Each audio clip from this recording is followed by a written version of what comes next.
and thank you very much for joining me today on another Talking Futures interview. Good morning. Today I am here to talk about the future of biorobotics with Maarja Kruusmaa from the Center for Biorobotics of the Tallinn University of Technology. It's great to have you with us. Thank you. It's great to be here. So first of all, let's all start with a common understanding. Before we talk about the future of biorobotics, let's understand what do we actually mean by biorobotics. Biorobotics is a subfield of biomimetics or bionics, so both actually the same thing, and they stand for copying principles from nature to transfer them into human technology. And the idea behind biomimetics or bionics in general is that nature has had 4 billion years to figure out all sorts of solutions to all sorts of problems. And if we carefully study how she has managed to do that and copy those solutions and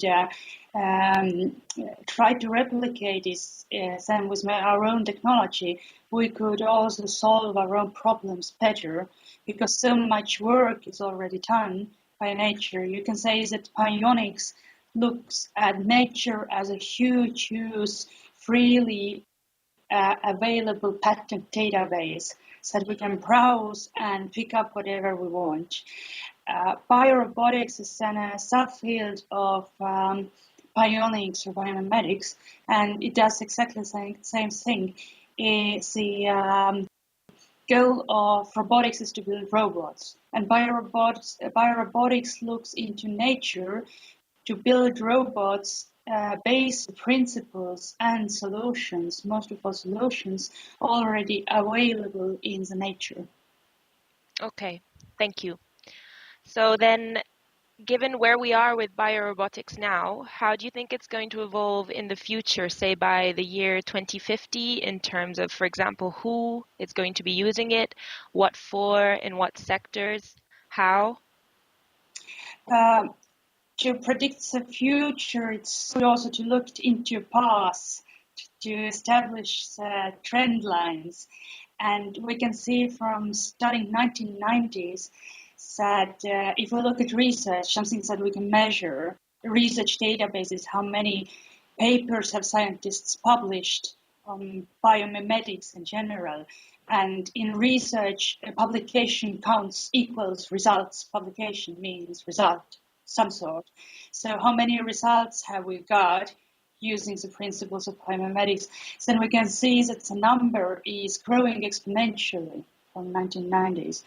And of course, we can't say that it's going to grow exponentially forever because we see in the history of science or history of technology that all these trends come and go in waves.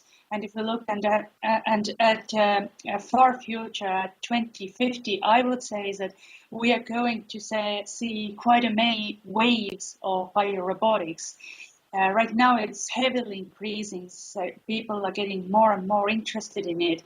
But it's also possible that at some point in a far future, say in 10 years or 15 years, we get disappointed. It often happens. We have got disappointed in classical artificial intelligence because we were hoping to get solutions very fast, but they didn't come. And some people go and start looking for something different. But after a while, they might return to the same principles, but then already with a new insight. And they often, when they return, they also give it to a new name. So it's actually the same thing, but a little revisited and with a different flavor.